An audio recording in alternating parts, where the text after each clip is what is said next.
So we were studying the Kirchhoff's rules. Why Kirchhoff's rules are necessary? So sometimes electrical circuits consist a number of resistors, not a simple combination of series or parallel, like this is parallel and a simple resistor is connected in series. So this is a simple circuit, but sometimes this circuit is not that simple, and cells are also interconnected. That means more than one or two cells, and those are also at different places. That makes solving these circuit is quite complicated. So we cannot use the formula that we have used earlier. So in that case, what do? We use two rules given by Kirchhoff, and these rules are called Kirchhoff's rules. So let us see how do we use these Kirchhoff's rule and what are these rules. First, let us see this diagram.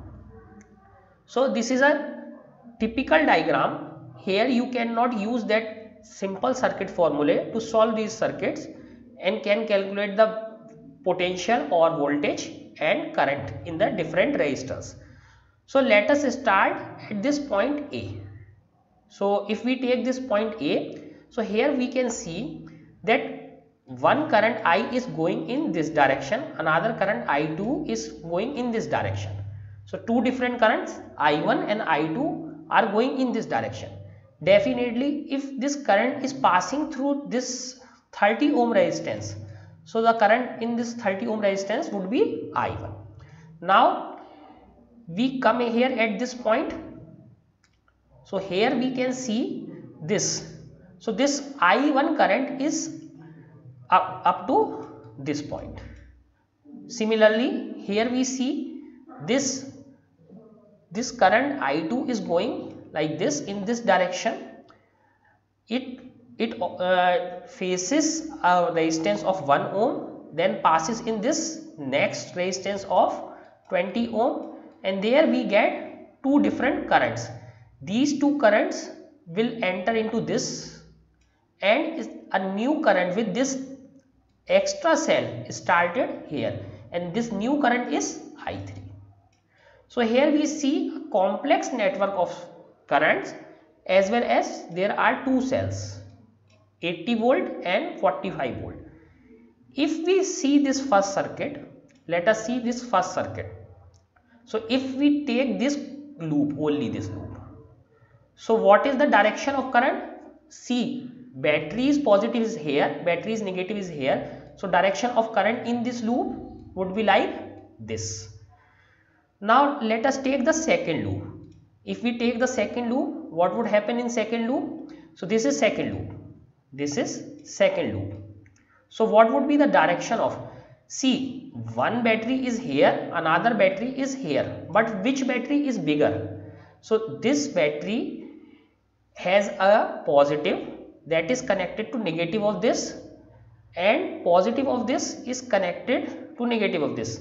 So this battery is bigger and this battery is small. So from this battery, current is in this direction, again enters, and from this direction. So this is the direction. So in this loop, current is moving anti-clockwise. In this, current is moving, because positive is here like this and like this. So here current is moving clockwise, anti-clockwise. Here current is moving clockwise. So as we can see that we have marked current in each and every resistor. In this I1, in this resistor current is I2, here also I2, here current is I3, in this as well I3, because there is nothing for the current to go out. So we have 1, 2, 3, 4 and 5 resistors and 2 cells. We have marked each resistor with the current, and this current is flowing clockwise and this current is flowing anti-clockwise. So first what we do, we mark each and every resistor with a current. Now let us read the description. Given a circuit, we start labeling currents in each resistor by a symbol, say I, like we did I1, I2, I3 and so on. A directed arrow to indicate that current flows along the resistor. So we simply, like this is a resistor, we mark an arrow that current is flowing in this direction. Let us say this current I is flowing in this direction. In this direction, if ultimately when we solve this circuit, if ultimately I is determined to be positive, if I is positive, then what do we say? The actual current in the resistor is in the direction of the arrow. So that we have guessed correctly. It is only a guess, it need not to be true. So if we get current to be positive, the direction of current that we have given is correct. If I turns out to be negative, in case I comes out to be negative, then what is that? We have guessed the direction of the current wrongly, and current, instead of flowing from left to right, current is flowing right to left, only this thing. But we have to mark this like this. So there is no problem whether you have guessed correctly or not. Once we solve the circuit, we will get the value of current. If it is positive, we have guessed correctly. If it is negative, we have guessed wrong. Now the current actually flows in direction opposite to the arrow. So if correct, then in the direction of arrow, otherwise opposite to the arrow. Similarly, for each source, what is the source? Source is always a cell or some other external source of power supply. The positive and negative electrodes are labeled. So we can label these, this is negative, this is positive. So electrodes are labeled as well. A directed arrow with a symbol for current flowing through the cell. So also in this cell we also show some current flowing in or out.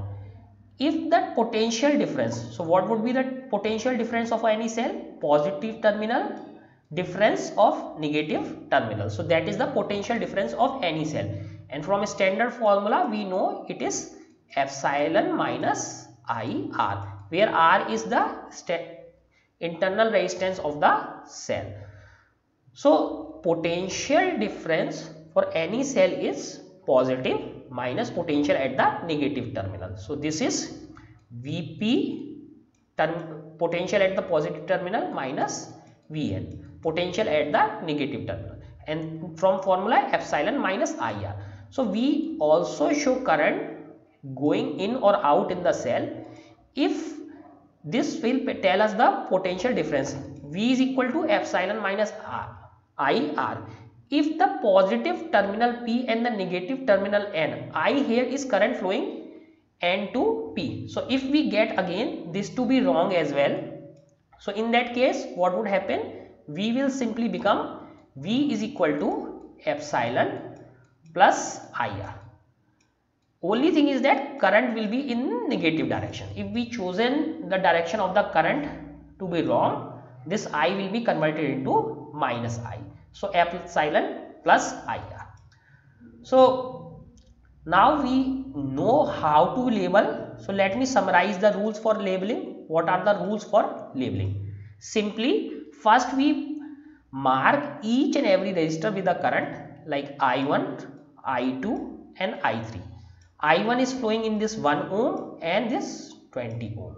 I2 is flowing in this 30 ohm. And I3 is flowing in this 1 ohm as well as in this 40 ohm. So these are the currents in these resistors. So that we have marked.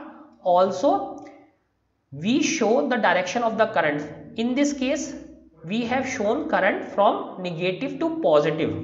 Here we have shown current negative to positive.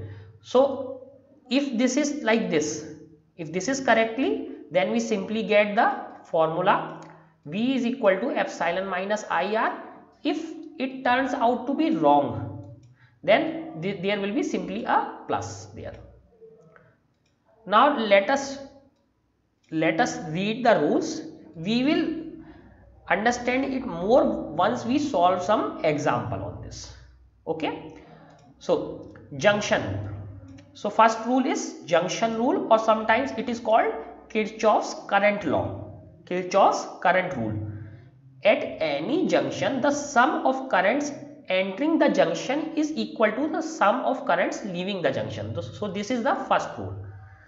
At any junction, the sum of current entering the junction is equal to the sum of currents leaving the junction.